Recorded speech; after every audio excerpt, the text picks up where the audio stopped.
Este año se conmemoran 50 años del golpe civil-militar que se produjo en nuestro país el 11 de septiembre de 1973. Se conmemora también el asesinato del cantautor y artista nacional de fama mundial, Víctor Jara, y también se conmemoró, pasó de manera bastante piola, la muerte del poeta y premio Nobel nacional Pablo Neruda. Es un año importante, es un año que reivindica la idea de memoria y justamente ha puesto en disputa este concepto. ¿De qué nos acordamos? Nos ponemos ahí a pensar qué tan selectiva es la memoria y por ende qué historia queremos construir. Hoy día vamos a estar hablando con Carlos Reyes y Rodrigo Elgueta, dos personas empecinadas en poner la memoria en el tapete. Hicieron esta novela gráfica, Víctor Jara, un canto comprometido, que nos cuenta desde la visión de estos dos artistas y académicos también, el proceso, la historia de Víctor Jara desde sus inicios hasta su muerte. Vamos a estar hablando de esto y de varios otros temas, por supuesto que acá, en lo personal, es político.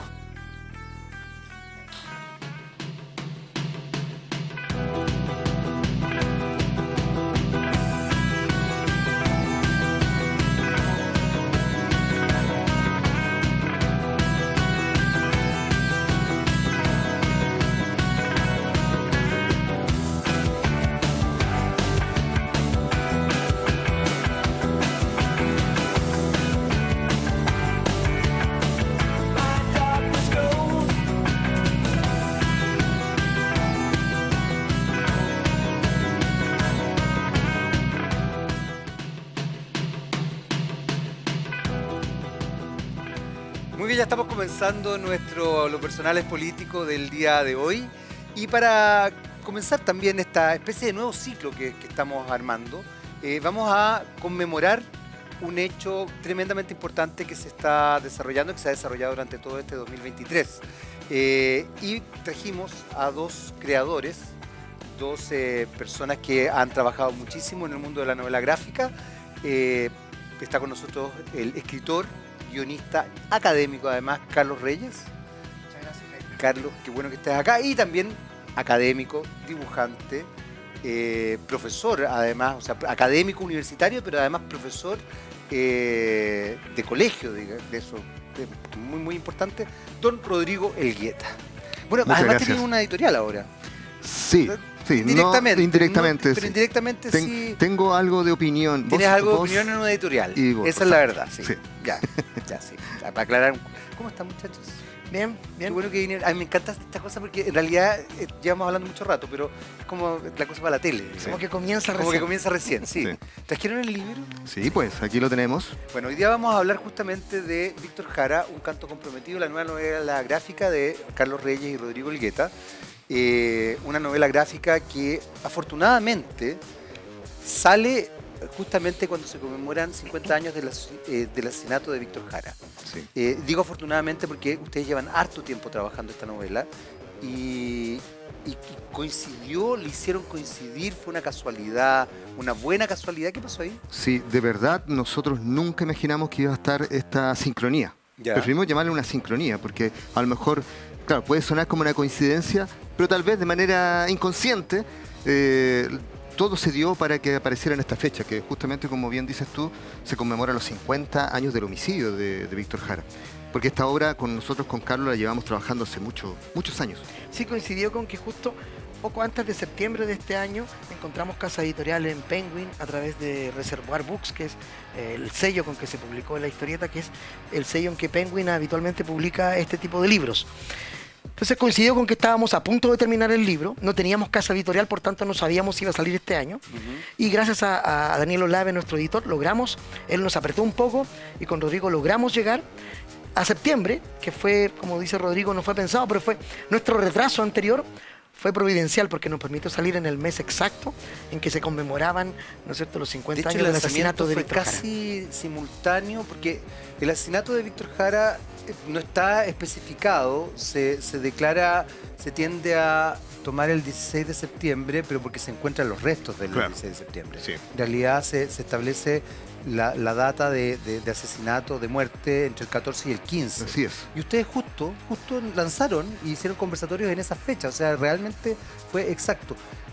Penguin Random House los ubica a ustedes, ustedes tocaron la puerta, ¿cómo fue ese hecho? Con Olave yo habitualmente hemos tenido conversaciones, él siempre me dijo, cuando tengan un nuevo libro avísenme, y siempre estaba llamando, escribiendo. Entonces cuando volvió a llamar en esta época, dije, bueno, sí, ahora tenemos con Rodrigo un libro y se lo presentamos, e inmediatamente le dijo que le interesaba mucho, le mandamos lo que teníamos, que era bastante, y él dijo, ya, ok, hagámoslo. Sí, importante comentar que nosotros con Carlos estuvimos trabajando el 90% del libro sin tener una casa editorial. Y eso también es un factor importante porque lo estábamos trabajando a nuestro ritmo, lo estuvimos trabajando con mucha conversación, pero ese 10% que faltaba cuando ya teníamos el compromiso con Random hizo que también nos organizáramos y estuviéramos trabajando ya de manera... prácticamente todas las semanas, 2 veces a la semana nos estábamos juntando a trabajar. Es interesante porque es primera vez que no teníamos casa editorial. Todos nuestros libros, los que hemos hecho de gran aliento, como Los años de Allende que tiene Rodrigo ahí, o nosotros los Selnam, eran libros que ya tenían casa editorial antes.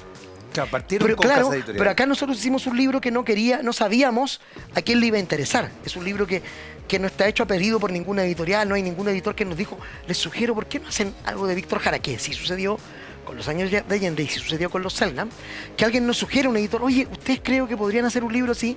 Y nosotros nos gustó la idea. En este caso éramos nosotros los que impulsamos la idea antes de que nadie nos lo propusiera, por tanto era un riesgo también hacer un libro como este, porque uno no sabe si alguien se va a interesar. Me parece importante lo que están diciendo porque probablemente mucha gente que nos está viendo puede ser que le interese el mundo de la novela gráfica, no solamente como consumidores de la novela gráfica, sino que en el quehacer de la novela gráfica. ¿Qué tanta injerencia tienen los editores a la hora de desarrollarse en temas que de alguna u otra manera, y lo hemos visto este año, son tremendamente polémicos, sobre todo en Chile? Más allá de que yo sé que Los años de Allende y nosotros los Selnam han sido traducidos a distintos idiomas, se vende en Francia, en Austria, bueno, la verdad es que en muchas partes del mundo y evidentemente la relación que tiene el resto del mundo, la visión que tiene el resto del mundo de nuestra historia reciente y fundamentalmente del golpe de Estado en adelante es muy distinta a lo que ocurre acá en Chile. Y finalmente las ediciones iniciales son pedidas desde Chile o son pedidas desde el extranjero. ¿Cómo es y qué injerencia tienen en realidad los editores ahí? Sí, es importante lo que tú comentas porque justamente el trabajo creativo desde el punto de vista del cómic, de la historieta, se cierra ese ciclo cuando también se publica. Y hay muchas maneras de publicar y una de ellas es con una casa editorial donde el editor opina. En el caso de nosotros con Carlos, siempre hemos tenido mucho respaldo de nuestro editor y nos han dado libertad absoluta. O sea, lo que es maravilloso. Eso nosotros lo tenemos muy claro y con Carlos cuando presentamos proyectos, lo estamos trabajando, para nosotros eso es una base. Tenemos que aquí nosotros tener libertad. Que alguna vez nos hayan orientado, que hayan dicho esto no va, jamás ha ocurrido eso, sino que al contrario ha sido una relación de trabajo de mucho respeto con el editor. Entonces, por eso también con Víctor Jara nos permitió a nosotros de alguna manera explorar nuevas dimensiones de Víctor Jara que nosotros decidíamos cuáles eran. Perfecto. Entonces, por eso tal vez esta obra, Víctor Jara, tiene, bueno, los 3 libros tienen mucho de nosotros, pero Víctor Jara en especial surgen muchas emocionalidades, intereses, preocupaciones y apreciaciones de nosotros, 2 en el libro, están ahí presentes. Sí, la figura del editor o la editora es como la de un primer lector o lectora, eso es básicamente un editor, o alguien que está a cargo de un proyecto editorial, y que en algunos casos sugieren cosas, ¿no? Oye, este capítulo yo creo que les hace falta más, alargar un poco, quizás este otro podríamos cortar un poco, o tiene que ser de tantas páginas, o este va a ser el tamaño final, ¿qué les parece este papel? ¿Qué sugieren ustedes de portada? Veamos un título, esas cosas podemos discutir. Aquí discutimos el título, por ejemplo, con Daniel y con su equipo. Había un título, después lo cambiamos y luego volvimos al primero porque ellos sentían que era el mejor. Esa es la conversación, una discusión amistosa, una conversación con un primer lector o lectora que está pensando en otros lectores y lectoras futuros y probables. Claro. Esa es la pega que hace un editor o editora y a quienes están en esto por primera vez, si van a editar un libro, les invito a que se abran esa experiencia. Un editor no es un censor, ¿no? No es en mi caso nunca lo he visto así y nunca me ha pasado eso, sino que es alguien que te acompaña y lee el libro y trata de ver las posibilidades de un libro, mejorarlo, ¿no es cierto?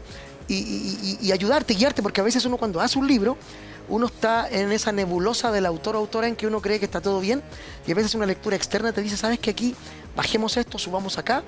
Eso, es una especie de director de puesta en escena como Claro, claro en que el sí. teatro, no sé. Bueno, en el caso, como tú comentabas recién, claro, yo participo en una editorial que se llama Antú, que la editorial es de mi esposa, que se llama María José, que aprovecho para mandarle muchos saludos, Saludos. que estará viendo este programa en la casa. Y ahí yo actúo también como una especie de editor que acompaña las decisiones de María José. Mi experiencia como autor, trabajando con otros editores, me ha servido mucho para ser yo también de editor.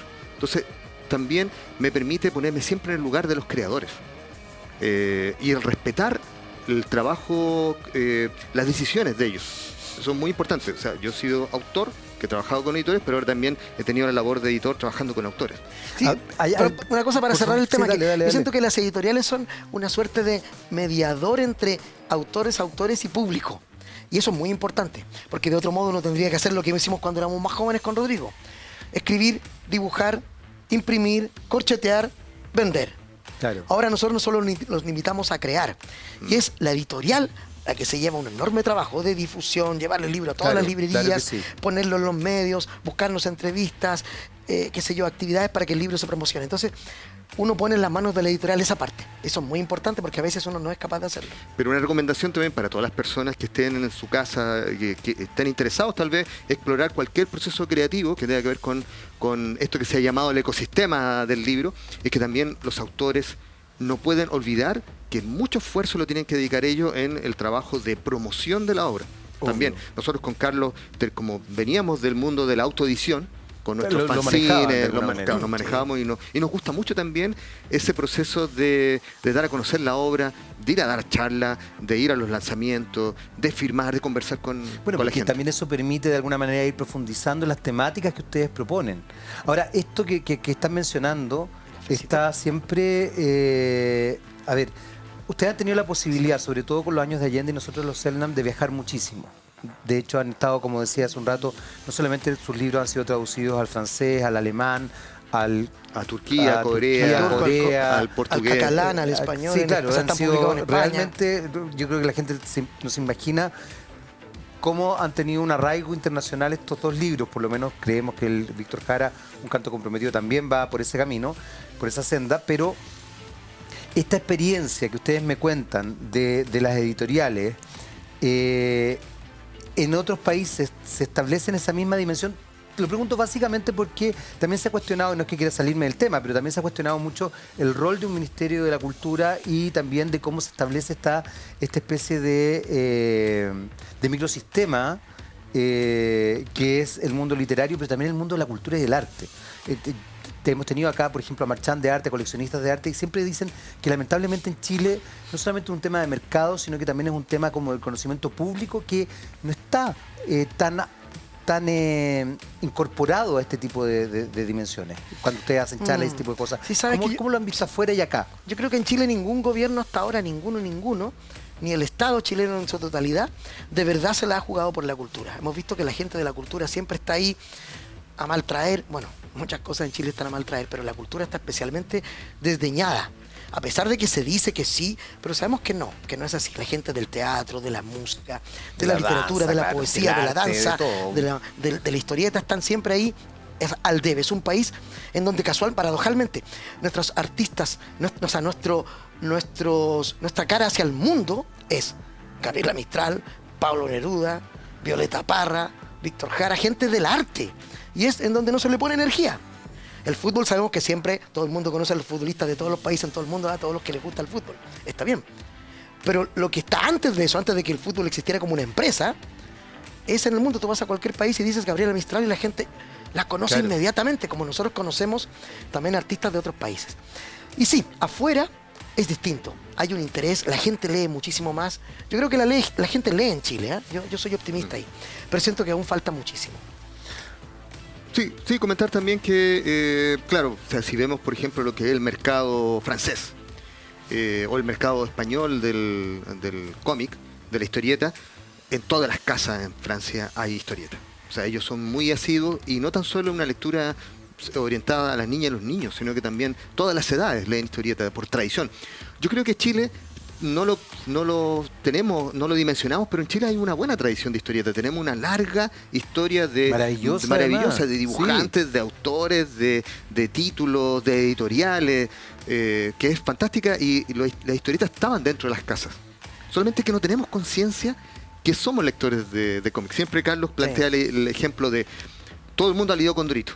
O sea, yo no leo cómics, pero sí he leído Condorito. Bueno, usted lee historieta. Claro, usted lee historieta, claro. Claro, Condorito es una historieta. Cuando yo le pregunto, dice, ¿leen historieta? No, dicen la gente. En las charlas, no.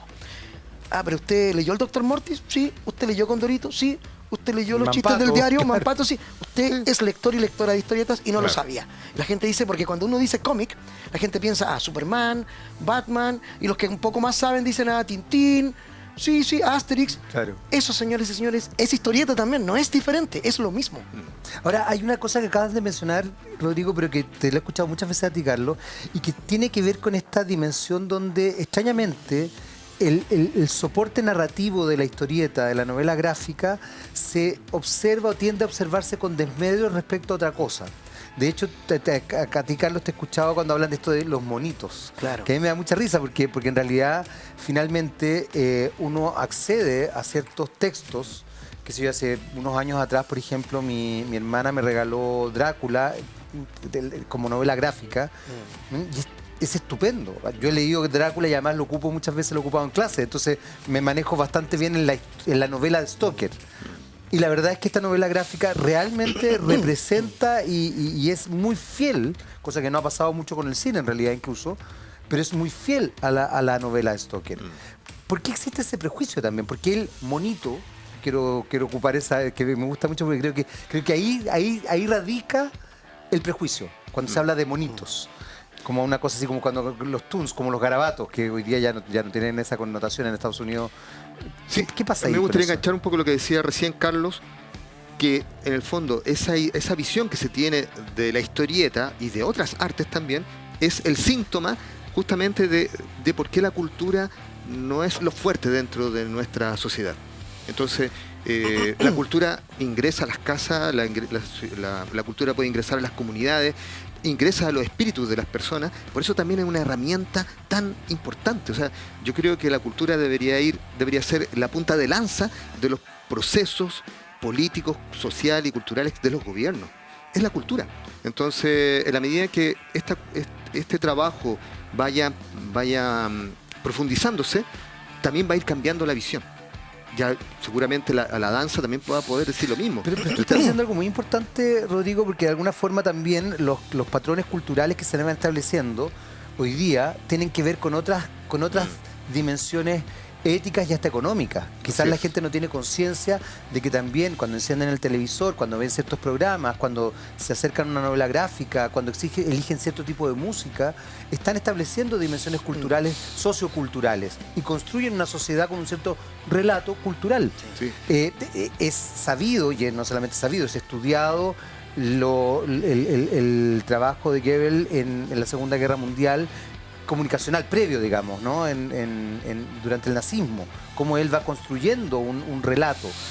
Ocurrió acá durante la dictadura después del golpe, en la intervención a los medios de comunicación y también en la quema de libros, en el establecer ciertas miradas respecto a la cultura. La cultura hiperconsumista también es parte de... Entonces, es interesante porque se produce finalmente, creo yo, una suerte de pugna entre dos necesidades culturales. ¿Qué cultura queremos crear, no? Claro. Sí. A propósito incluso de esto, de la conmemoración de todo esto, ¿no? Sí, mira, me gustaría comentar que no es que el Estado tenga que entregar qué se consume como cultura, no, es que vamos a no utilizar lo el puede consumo. hacer, o sea, no lo puede hacerlo, ojo. Claro. No lo hace. Pero lo hace a través del Fondart a veces, claro, del Fondo de Cultura. Una de las maravillas que tiene la historieta y que tiene otras artes como la danza, la literatura, en general, todas las artes, claro, que tú puedes hacer que las personas también desarrollen sus propios intereses. O sea, para hacer historietas solamente necesitas papel y lápiz, nada más. Ya, y una goma a borrar. Pero con eso ya es suficiente para contar una historia a través de imágenes. La cantidad de talleres de danza que hay en las poblaciones, de cerámica, de teatro, lo que hace también es que la gente pueda expresar estéticamente sus aspiraciones, sus ideales, sus temores. Es algo que es muy humano. Hace que yo creo que el arte, una de las cualidades que tiene, es que justamente nos hace ser seres humanos. Sí.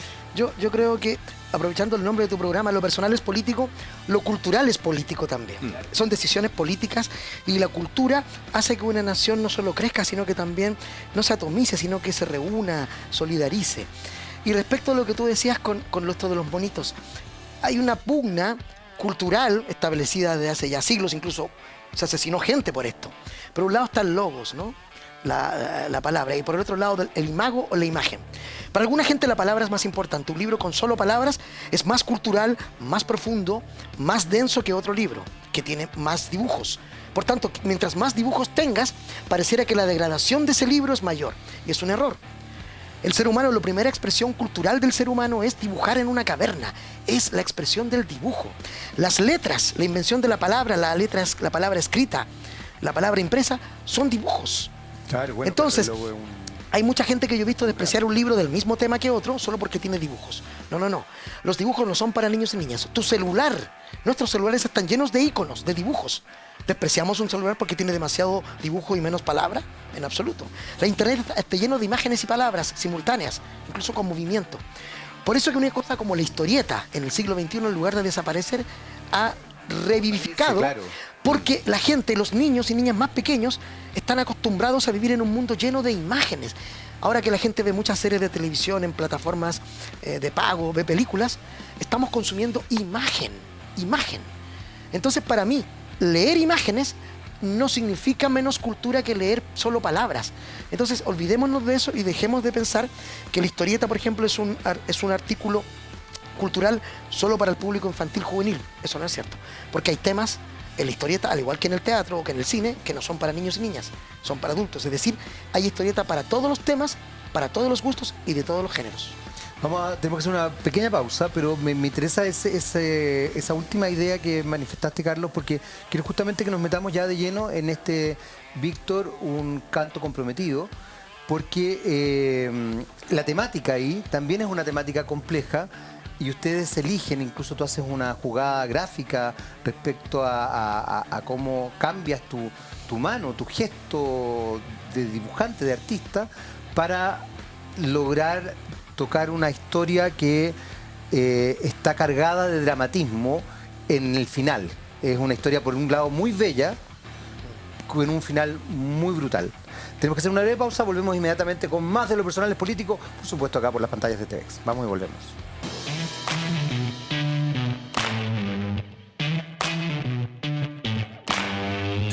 Muy bien, ya estamos de vuelta para nuestro siguiente bloque. Seguimos conversando, por supuesto, con Rodrigo Olguete y Carlos Reyes sobre novela gráfica y concretamente sobre su novela Víctor, un canto comprometido, que se lanzó hace unos días, digamos, a mediados de septiembre, coincidiendo de manera muy interesante, porque fue sin pensarlo concretamente, con la conmemoración del asesinato del cantautor y artista nacional, conocido además internacionalmente de manera transversal y siendo considerado quizás uno de los grandes aportes a la música internacional. Mucha gente no sabe que el canto nuevo chileno fue uno de los impulsores de la nueva trova cubana.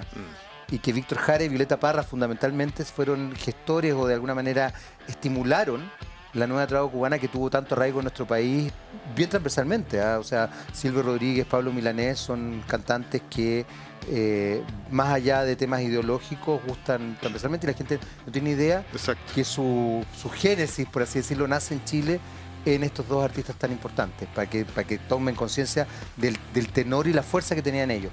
Estábamos hablando de la temática. Y yo les decía que efectivamente la historia de Víctor Jara es una historia, desde cierto punto de vista, muy bella y muy estimulante.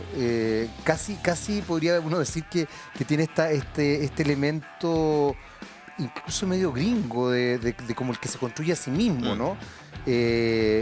Porque él viene del mundo rural, viene de una familia, yo creo que pobre, concretamente, y él logra ser de verdad una figura fundamental dentro de la historia de la humanidad, no solamente la historia de Chile, como artista, como creador, como pensador. Y el final es de una brutalidad, de una bestialidad sorprendente. ¿Cómo van eligiendo ustedes qué cosas contar y cómo contar también esto? Nosotros con Rodrigo siempre comentamos los libros, los conversamos mucho antes de empezar a escribir ni siquiera el libro. Hay muchas ideas que hablamos que después aplicamos tanto en el dibujo como en la escritura. Rodrigo contamina positivamente mi trabajo como escritor y yo creo que también hago lo mismo con él en términos del dibujo. Es decir, a veces, por ejemplo, yo escribo un guión súper detallado y Rodrigo lo dibuja. A veces Rodrigo dibuja antes de que yo escriba. Y a veces hacemos esto simultáneamente, estamos en una misma mesa escribiendo y dibujando. Entonces, esos procesos son súper interesantes, ¿no? Y eso creo que especialmente en este libro de Víctor Jara están todos esos procesos, los tres, y se nota. Creo que la elección de los momentos fue algo que fuimos discutiendo con Rodrigo. Por ejemplo, el encuentro de Violeta Parra con Víctor Jara es un hito que Rodrigo siempre tuvo en claro. Dijo, tenemos que hacer esto. Va ese hito, le dije yo, de todas maneras va. El servicio militar, su paso por la Iglesia Católica casi para ser sacerdote, la fotografía con Luis Poirot, el primer encuentro amoroso con su esposa Joan Jara, la primera guitarra que le compra una amiga, el teatro, que mucha gente no sabe todavía que Víctor Jara es considerado uno de los grandes directores de teatro de Chile. Muestre también algunas cositas. Y claro, aquí está por ejemplo la famosa foto de que le toma Poirot en el Parque Forestal, éramos tan felices. Entonces todos esos hitos, para nosotros, esos pequeños momentos de la vida de Víctor Jara, retratan al personaje humano que nosotros queríamos mostrar. Hubo muchas anécdotas que no caben en el libro, no pudimos ponerlas y que lo lamentamos, pero hay que terminar los libros, ¿no? Hay un par de anécdotas que me hubiera gustado poner que también para mi gusto retrataban a ese Víctor Jara más humano y menos mitificado que tenemos. Sí, yo creo que lo que tú comentas tienes toda la razón de que Víctor Jara es un artista que tuvo una vida excepcional, que tuvo una obra excepcional, pero para poder entender esa unión entre vida y obra era necesario contar estos momentos, que fueron decisión entre nosotros. Otras personas a lo mejor van a decidir que son otros momentos, y eso es una de las cosas bonitas que tiene el mundo artístico, que las visiones de los autores va variando. Pero la idea era mostrar momentos de la vida de Víctor Jara para poder explicar lo trascendente de su obra. Yo lo veo de la siguiente manera.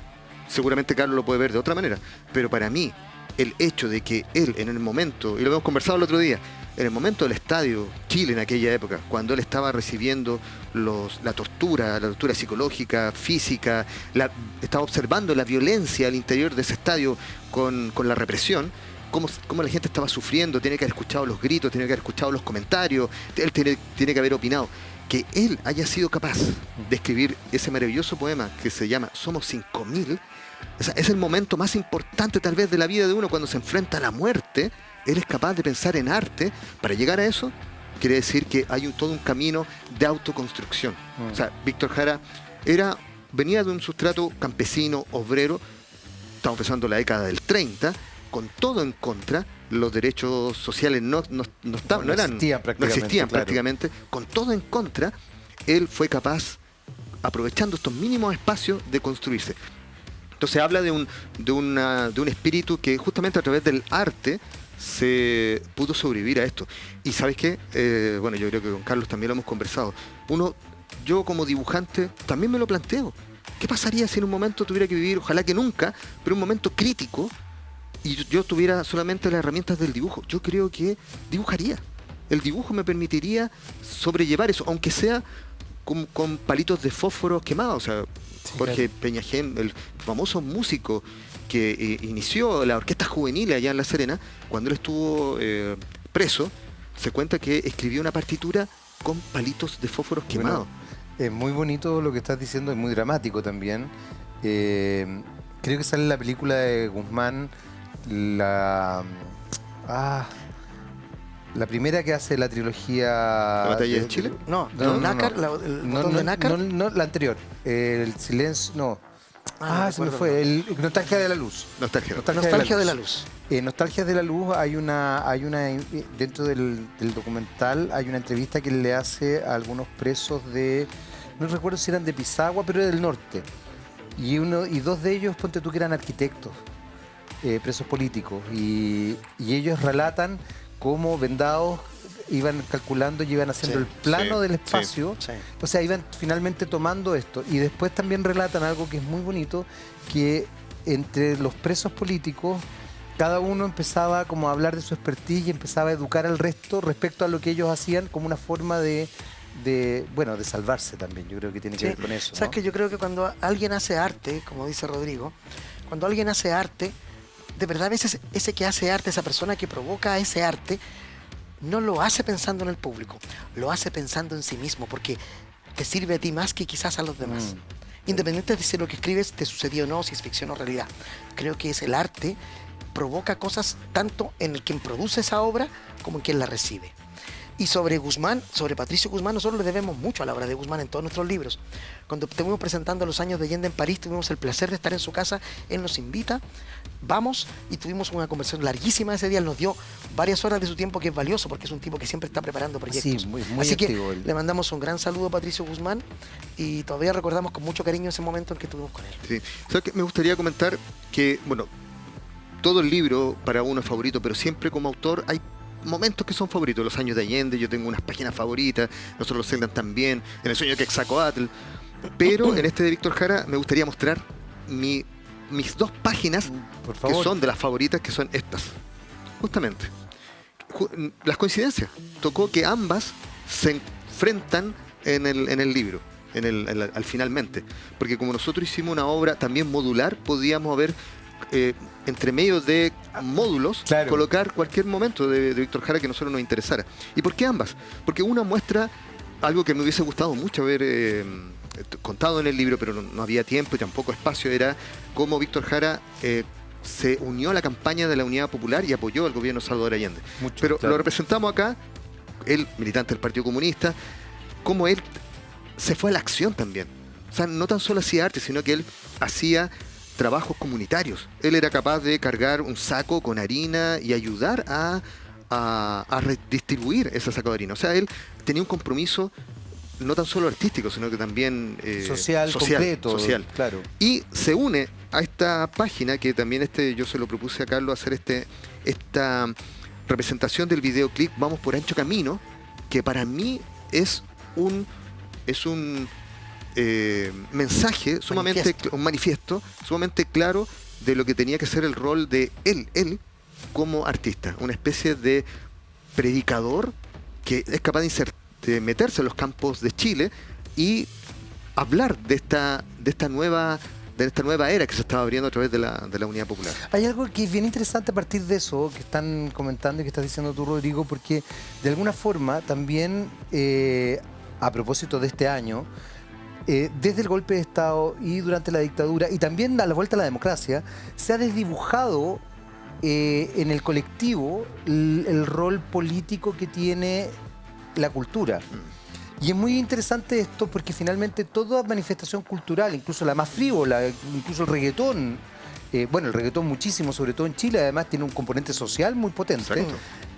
O sea, no tiene nada de no social ni político, a pesar que incluso los mismos cultores muchas veces dicen nosotros no nos metemos en política, pero están hablando de sus realidades, con el narco, con la droga, con la plata, etcétera, etcétera. Se perdió esa visión. Entonces también se establece esta suerte de división de estos cantantes politizados, ideologizados, versus estos otros que no son ni politizados ni ideologizados. Claro. Cuando igual lo son.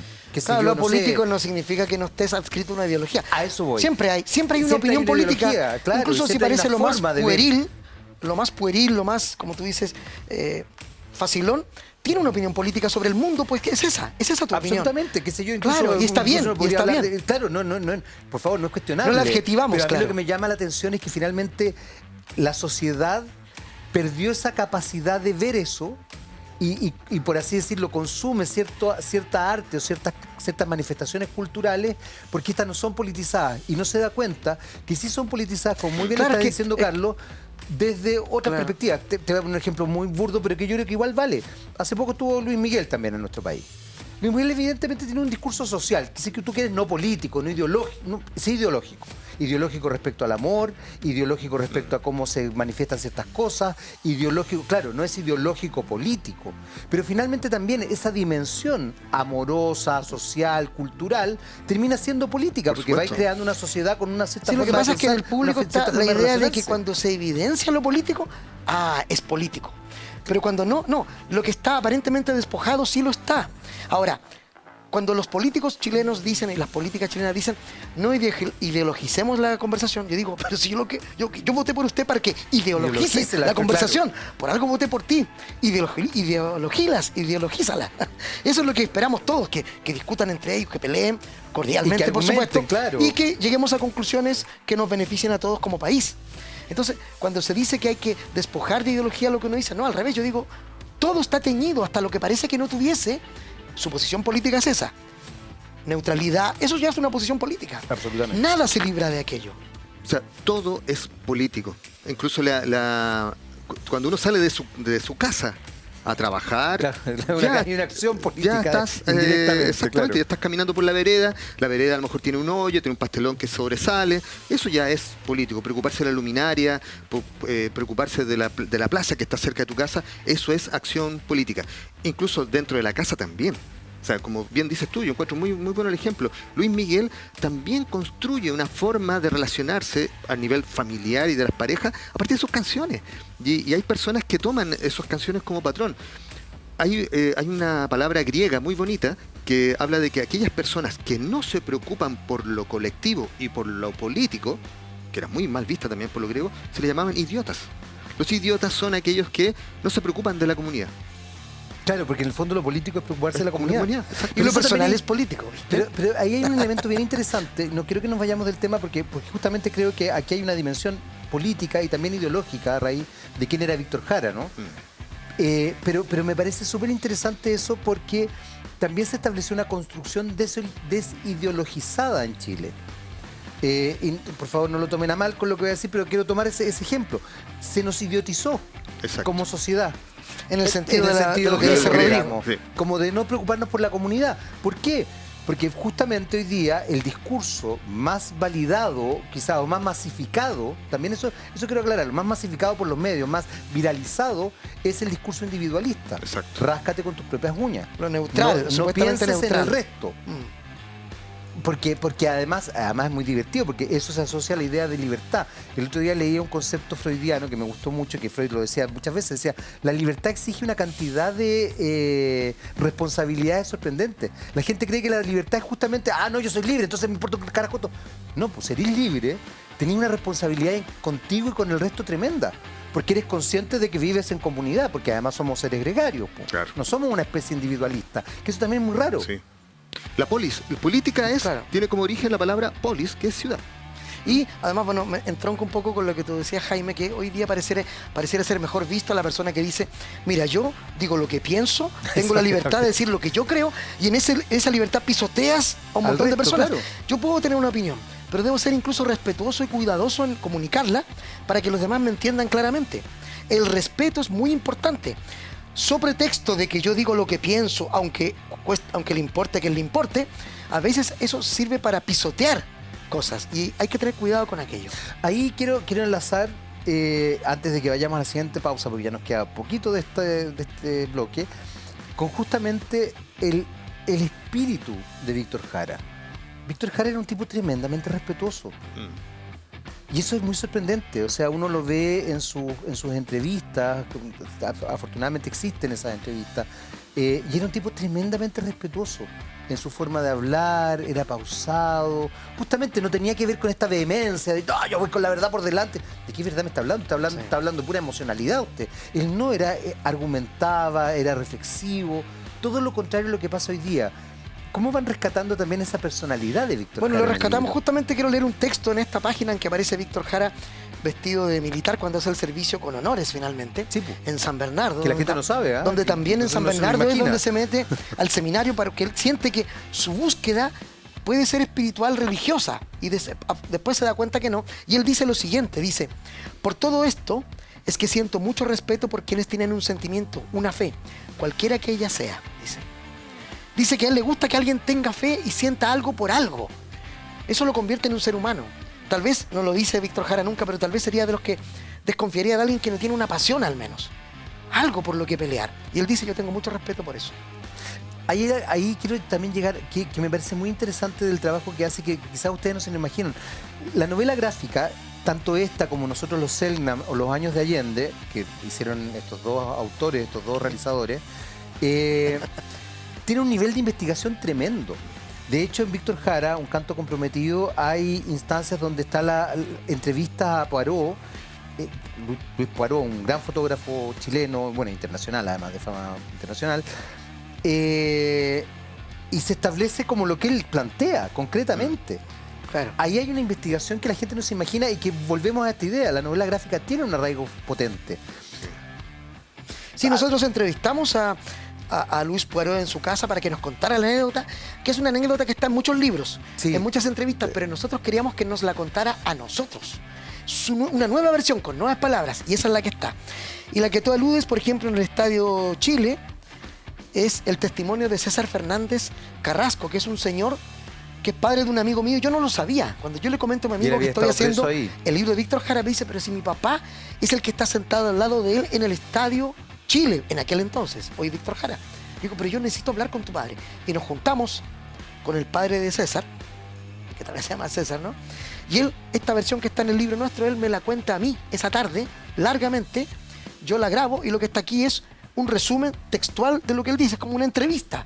Es decir, el libro está lleno de frases de Víctor Jara que obtuvimos a través de entrevistas de la época, de videos, de libros y también testimonios hechos por nosotros mismos a personas que aún están vivas y que nos lo contaron directamente. Sí, no sé si alcanzo a comentar algo. La fotografía que es el eje de ese capítulo con Luis Poirot se llama Éramos tan felices. Él, bueno, don Luis siempre comenta que es la única foto en la cual él le ha puesto título. Y pensó en eso, porque él describe que a través de esa banca donde están sentados Víctor Jara. Ya no está esa banca por si acaso, para que ustedes sepan. Sí. Incluso, bueno, tú nos acompañaste a buscar dónde estaba esa banca. El rostro, esa risa, él decía que por primera vez él sentía el año 68, que es el año de esa fotografía, que la juventud tenía un espacio de manifestación y que se proyectaba un futuro con muchas posibilidades. Sí. Y eso habla de que Luis Poirot no tan solo saca esa fotografía donde Víctor Jara es quien tira la talla. Claro. Y hace que los demás se rían. Y eso habla un poco de cómo es Víctor Jara. Sino que también va a caballo de los fenómenos a nivel mundial. O sea, toda América y Europa estaba con ese impulso de la juventud. Pensamos que año 68, claro, buscando el cambio de un mundo mejor. Ahora, claro, es sorprendente eso, tenemos que hacer una breve pausa, pero no quiero dejar pasar lo que estás mencionando, Rodrigo, porque es sorprendente, porque después justamente de la revolución de vino y rosas de París, digamos, que fue una revolución universitaria, de lo que pasó en Chile, que parte, de hecho parte con Frei Montalva y la reforma agraria, la nacionalización del cobre, que se concreta con el gobierno de Allende. Extrañamente, después tanto en Francia, bueno, en Latinoamérica vienen las ¿cómo se llama? Dictaduras latinoamericanas, y en Francia viene un gobierno de derecha. Claro. Algo pasa ahí raro de esta cosa pendular de la historia. Tenemos que hacer una breve pausa, volvemos inmediatamente para nuestro último bloque, señor director. Nuestro último bloque, por supuesto, acá en Lo Personal Político. Vamos y volvemos, ¿eh?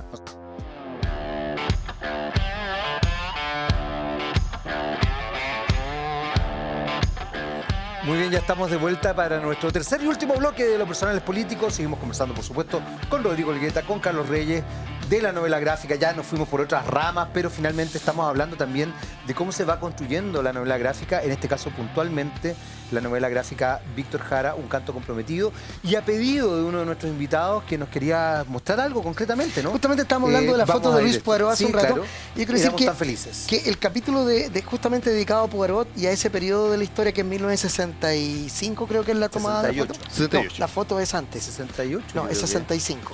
Sí. 65. Y este capítulo se llama La Utopía, que es justamente lo que viene, la alegría que siente esa juventud de hacer cambios sociales. Y en una página nos dice Poirot a nosotros: la foto tiene esa vitalidad que se sale del cartón porque es una situación real. De esa serie amplié solo esa foto. era el resumen de lo que éramos, era la esperanza. Sentí que estaba esa energía ahí, esa fuerza. Es interesante eso porque también la novela gráfica, Víctor, un canto comprometido, permite vincularse con el sentir sociocultural y emocional de una época que se contrasta fuertemente con esta época. Esta época es una época más bien desesperanzada, es una época donde en general es una época con niveles lamentablemente muy altos de poca salud mental. ¿Qué creen que pasa? ¿Creen que solamente tiene que ver con que no se resolvió o no se ha resuelto nuestra historia reciente vinculada al golpe y a la dictadura? ¿O tiene que ver también con cómo se fue configurando un modelo, no solamente en Chile, sino que a nivel mundial, que funciona en torno a esa desesperanza para potenciar lo económico concretamente? O sea, ¿sí? Construyo mi identidad en función de lo que tengo y de lo que parezco. Porque además eso es bien importante. Es más bien lo que parezco que lo que tengo. Es como el parecer más que el ser. ¿Cómo les pasa a ustedes también como autores a la hora de confrontarse a este tipo de cosas? Yo suscribo todo lo que dices. Lo que acabas de decir es exactamente lo que creo que sucede. No podemos olvidar tampoco que el planeta entero viene de una pandemia que nos sumió en una desesperación y una depresión enorme. Siento que en el mundo está así cada vez más eso, ¿no? En Chile hay graves problemas de salud mental que uno puede ver en las calles, en la gente con la que habla. Creo que eso es algo que hemos querido obviar, como que la pandemia terminó. Siento que aún vivimos a las sombras de la pandemia. Claro, es verdad, y recién nos estamos recuperando, además. No solo emocionalmente, sino que también económicamente estamos en un momento muy grave, muy complejo, no solo en Chile, sino que en el mundo entero. Entonces, todo eso va sumando. Y el arte puede servirnos. Por ejemplo, no se juzgó en Chile, tú dices, efectivamente hay cosas que no se solucionaron bien. No se juzgó al dictador en vida. La ficción puede hacernos ese favor. Ya lo hizo Félix Vega con Francisco Ortega en Los fantasmas de Pinochet, ¿no? Lo hizo el Conde. El teatro lo hace el Conde teatro, lo hizo. Por favor, el teatro, la literatura. Conde. Ahora César Fara acaba de publicar una novela, por ejemplo, sí, claro, de ficción, un thriller muy entretenido, en donde ¿qué pasa si Pinochet gana el sí y el no gana el sí? Y él plantea un Chile del sí. Entonces, esas posibilidades el arte nos entrega. ¿Y qué hubiese pasado si? Y a través de esas lecturas podemos ver posibilidades, podemos releer el presente. Somos hijos e hijas de nuestro pasado, no podemos olvidarlo. Incluso en nuestras vidas familiares, personales, uno es el resultado de lo que su familia es también. El país es lo mismo, somos fruto de las decisiones que se tomaron en momentos importantes de Chile, que creo que muchas de ellas no fueron correctas. Y eso nos afecta como ciudadanos. Sí, yo creo que lo que estamos conversando ahora son síntomas de un proceso que de alguna manera tal vez el tiempo nos va a dar la mirada de distancia, o uno tiene que hacer un ejercicio cultural de tomar cierta distancia y ver esto como un fenómeno más global también, y nos va a servir mucho. Pero a lo mejor justamente que estamos en este momento ficcionando, aprovechando estos personajes, estos mega personajes de nuestra historia, que empiezan a aparecer en otros formatos, puede ser algo interesante. Y yo creo que Víctor Jara, lo dije en el lanzamiento, este es el año de Víctor Jara. Este es el año en que Chile se está reivindicando con Víctor Jara, porque llevamos una serie de años, muchas décadas, en que hemos estado mirando para el lado, y eso también ha significado mirar para el lado de lo que le ocurrió a Víctor Jara. Víctor Jara nos va a hacer enfrentarnos a esto de que tenemos que asumir que la revolución neoliberal en Chile se impuso a sangre y a fuego y con miedo. Entonces tenemos que volver a mirar hacia atrás. Y bueno, yo creo que el libro de Víctor Jara es un intento de nosotros para hacer esa justicia también. Sí, hay que decir que nuestros libros, estos tres que estábamos mostrando acá casualmente, son todos documentales. Es decir, no hay ficción acá. Pero nosotros también hacemos otros libros de ficción, hemos hecho terror, policial, qué sé yo. Pero lo que dice Rodrigo es interesante porque siento que piensa que a mí me afecta, a la ciudadanía le afecta lo de Víctor Jara, que uno dice, ¿cómo es posible? 50 años después se hace justicia. Algunos jueces han dicho, por Twitter yo leí un juez que decía, una justicia que llega 50 años tarde, no es justicia. No es justicia. No es justicia, claro. Entonces, piensa tú lo que pasó con la familia de Víctor Jara y la familia de otras personas que ni siquiera pueden sepultar a sus seres queridos. Yo no quiero imaginarme lo que significa que tu padre, tu madre, tu hijo ha sido asesinado y no lo sepultaste. Claro, no sabes dónde Entonces, están, para mí, la vida de Víctor Jara y lo que su familia, Joan Jara y sus hijas han vivido, es una cosa horripilante que yo no se lo deseo ni a mi peor enemigo, que no tengo enemigos. Yo no siento ese odio, pero no lo desearía a nadie. Creo que es algo lo más cruel, lo más perverso e inhumano que alguien puede hacer. Además hay que tomar en cuenta un detalle también importante, que la historia de los archivos, por eso los archivos judiciales son tan fundamentales en estas investigaciones. Nosotros con Carlos hemos tenido siempre la preocupación de explorar distintas fuentes, y una de ellas son los archivos judiciales. Bueno, justamente uno de los que participó en el homicidio de Víctor Jara es un militar que estaba recién saliendo de la cárcel. Él estaba preso porque participó en el tanquetazo. Entonces, colocas a un militar que viene saliendo de la cárcel con todo su odio porque lo tomaron detenido para esa vez el tanquetazo que fue en julio de ese mismo par de meses. Entonces salió absolutamente enrabiado y probablemente enrabiado además con ciertas personas, exacto, digamos. Claro. Ahora, es interesante, no nos queda nada de tiempo, pero no quiero dejar de mencionar que ustedes son actores activos respecto a rescatar la historia y establecer esta dimensión donde la memoria hoy día está en jaque. Estamos lamentablemente en un país que está bastante dividido con una exaltación de la negación de la realidad que va más allá incluso del negacionismo, sino que se establece también una dimensión, a propósito de salud mental, donde todo indica que tienes que negar el problema, cualquiera que este sea. Y es muy loco porque se arraiga esto.